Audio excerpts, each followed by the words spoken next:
Hey guys, I just wanted to play this gentleman's series of dreams and visions. Now, he had these back in, I think, 2007, and then he did an interview on True News. I think it was around 2011 or 2012. And these really hit home. Like I said, I listened to these years and years ago, but they've really been coming to mind lately in light of current events. Like he was talking about things long before Donald Trump and all of this controversy and all of that. But he was talking about border problems and invasions coming from our southern coastline. And it's just very detailed. And I know a lot of people, they don't want to hear about prophetic dreams and visions. And you know what? I just don't care. I'm over it. You need to take heed of this stuff because God is warning us. And I believe this guy. I really believe this guy was hearing from the Lord because so much of what he saw was also what I was shown in a series of dreams and visions that I received starting back in 1999. And you can go and check and make note when he's telling his story. Here's mine. Here's one I put up in July of 2015, End Time Dream Vision about ISIS attack on the American interstates. And in there, I talk about also how they went to the police stations at the same time. So we knew that the police weren't coming to help us. I described the interstate attacks and what we did, how we banded together out in the country, and we had to fight like old times, like Revolutionary War. All the young guys came together and everybody who had their shotguns and their guns, and the older guys were like the generals, and the military weren't coming. We knew that this attack was across the United States and the military weren't coming and the police weren't coming, that they had taken over the police stations and the military bases and stuff, and we knew it. And it's weird because that's exactly what I saw. And listen to what he says he was shown back in, I think it was like 2007 when he received his, and through I think 2011 or 2012. And then here's another one that I posted this in July of 2015. That's really when I kind of started talking about this stuff, because I faced, as you guys know, if you've had these types of spiritual experiences, you face a lot of resistance and persecution and rejection and all of that. Even if you go to the church, I went to the church when mine started happening, and I was like, this is awesome. And, I found out in about 2 seconds and about, I don't know, 45 different churches that they were like, shut up, you know, we don't believe you. God's not really alive. None of us hear from God, you know? So I was like, okay, all right then. But anyway, here's another one that I had back in the late 90s, 99. This was actually like the second vision I ever had. Mine went on for several months. It was like almost like he says happened to him. It was like a visitation from the Lord where the Lord schooled me. I had a voracious appetite. I was just consuming the Bible when before my whole life I tried to pick it up a few times. It didn't make any sense. I didn't care. I couldn't read. I just couldn't get into it and laid it down. But during this period, I was on fire. I couldn't get enough. It all made perfect sense. It was epiphanies after epiphanies, and the Lord was with me. The Holy Spirit was with me, was training me up. And during this time is when I also received a series of dreams and visions they were all about the end times, and they all went together. And anyway, this one, Dream Vision, Nuclear Attack on American Major Cities Bombed, that one was 4 or 5 coordinated attacks, just like he said. I saw that they went off literally within seconds of each other. And then this is another one. This is about the holiday, dreams and visions about holiday attacks, like around Black Friday and stuff like that. Now, these aren't all mine, but I just have a thing in my spirit that I believe there will be mall attacks on Black Friday. I don't know what year. You can see I posted this in 2016. So I don't know what year all of this will start, but I felt that way when I saw the interstate attacks. I felt that it was happening over a holiday season because there was a ton of people on the highways, on the interstates traveling, and we were in the car as a family traveling to see family. So anyway, I believe this guy, and so much of what I have seen is what he's talking about. So I hope you guys take it to heart, at least consider it. Take it to the Lord in prayer. I love you guys. God bless you and your families. Jack, you sent to me an email. You started having a series of dreams, I guess, in April. The email that you sent to me was dated April 22nd.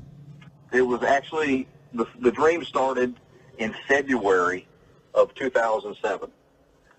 I had the dreams for February. Now, this is almost every night for February, March, and then on April the 22nd, that's when I dated my report. I thought it was the 17th, but it was the 22nd. I got up and wrote the dreams down, and I quit having them. I've had this in my possession for almost 5 years now. Each dream, I would see the same scene over and over again, but I would be standing in a different position where I could see more of what was going on. I have been having what appears to be a series of dreams. They all seem to be related. The dreams themselves are repeated several times. When this happens, I see more details. So far, I have had a dream involving Spanish workers mowing and cleaning the entrances to military bases. Don't know what base it was, don't know who the people were, though, okay? Another of arriving flights from Central and South America, another of the highways being blocked and still another dream I saw ships arriving in U.S. ports, offloading military supplies.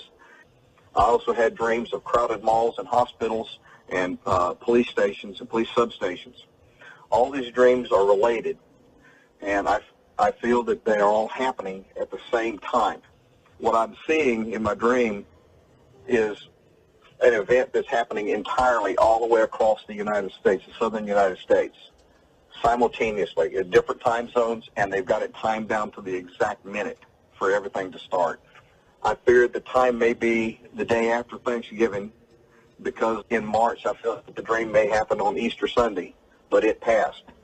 And if you'll think about it, Easter and Thanksgiving are the two longest holidays that we have every year where the soldiers would leave their bases. Thanksgiving is the one that they will travel up to 400 miles away to go home to visit their families, leaving approximately a third of the soldiers on the base to guard it. And then with the crowded malls and stuff, the only real day that I could see this actually happening was the day after Thanksgiving, because being, Black Friday, everybody and their brothers in the malls. And if you're going to start something, you want to make a real statement. The malls on a crowded day after Thanksgiving is the day to do it. That's what I saw in my dream. And then the Spanish workers I seen cleaning up the military bases. What I saw was the workers were cutting, what they looked like they were doing was cutting the grass. But when they got up close to the lawnmower was running, but there was no blade underneath it.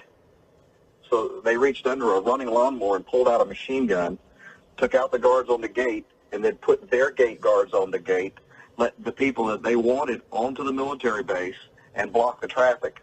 Now, they didn't do this to try to take over the base, but by putting the soldiers on there, and the troops being away from the base long enough, it gave them time to block access to the armories that are on the base and the ammunition and the rifles, delaying a retaliatory strike kind of deal, okay, and giving them time to put what they've started more into position.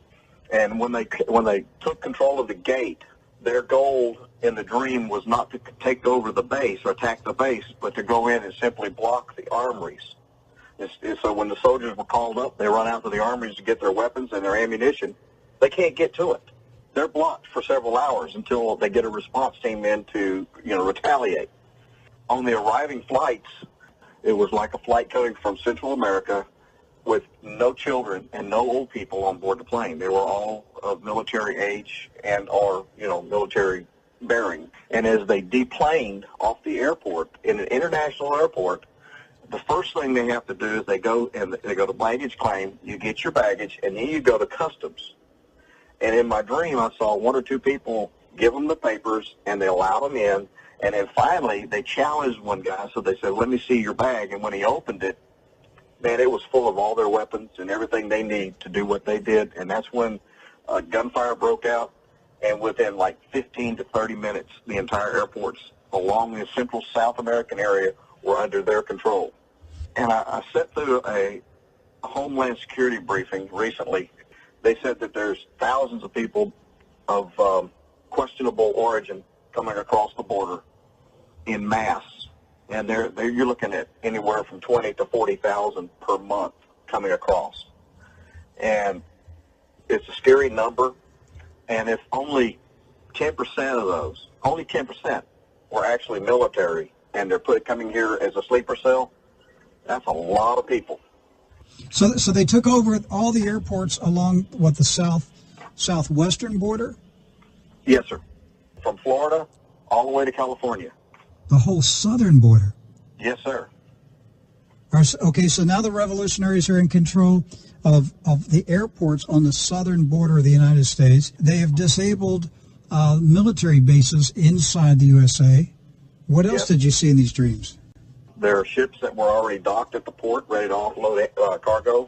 The manifest did not match the cargo. The cargo was carrying more of their weapons and supplies, and they basically established a port beachhead at our U.S. ports in just a matter of minutes because of the control they were able to pull across.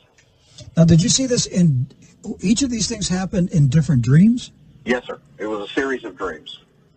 But you believe the Lord was showing you something that was going to be a coordinated strategy that would take place simultaneously? That's a fact. That's exactly where I saw it. And if I had seen just the first dream and not another dream, I would have never, ever been able to put any of this together. But because it was a series of dreams, I saw the same recurring things over and over and over again, and from different perspectives. And then I could start analyzing it and putting it together as to what I was seeing. And the disturbing part was how they actually, when you get a city like the size of the city of Houston, and this is where, in my dream, because I know the city of Houston, I used it as a reference point. But if you put, like in the city of Houston, 45 north at the San Jacinto River, 59 north at the San Jacinto River, and Interstate 10 east and west at the San Jacinto River, if you simply cause a traffic jam at any three of those locations, you have shut down the southern part of Texas completely. Nothing's going to go north, east, or west, just from those three choke points. And I saw in my vision people going from car to car, mercilessly just shooting people into cars and causing mayhem on the highway, blocking traffic. This shuts down any kind of military traffic. People being recalled back to their base, they can't get back. Civilian authorities with ambulances and police departments, the traffic's so bad they can't get in and out now. It just shuts down our economy. While the traffic is stopped at these choke points, there are armed men going from car to car, shooting people, shooting the passengers. Yes, sir. Could you see who the people were that were doing the shooting? In my dream, I assumed that they were of Middle Eastern descent. These were not Latinos at this point. These are Muslims now. No, yes. But in the beginning, it was Latinos who helped take over the military bases. That's right. But the shooting was being carried out by Middle Eastern people. That's what I saw. Mm-hmm. And the area shopping malls, the same people were walking into like a mall like Katie Mill Mall, and they just went in each door. And all they did is had a little bag around their neck and started pulling pins on grenades and rolling them into the crowd. And this wasn't just one mall. This was every mall, every hospital, every emergency room, every police substation. They were all simultaneously attacked at one time. And it left the United States in a very vulnerable position within just a matter of hours. So it was a well-coordinated military attack inside the USA. Yes, sir. You got to understand from my point, when I was having the dreams, I had no idea what I was looking at or what I was seeing. And then after I got to looking at what I was dealing with, I've actually talked to military leaders, and I've explained to them what I saw, and they just, their thoughts were, there's no way this could happen. And I'm saying, yes, there is a way this is going to happen. You know, you go around telling a whole bunch of people you had this kind of dream as long ago as it was. They look at you, and you start feeling like a quack. And it hadn't happened yet. I keep praying that it's not going to happen, but I keep planning that it is going to happen, and that's all I can do. I feel like I'm a watchman on the wall, and I am sitting here screaming at the top of my lungs, and I have told people what I have seen, what I see coming, and they have like folded their arms and sat down in their lawn chairs and just sit back drinking their little iced tea thinking, you're crazy, this ain't going to happen. And I have jumped up and down to the point now to where I have stopped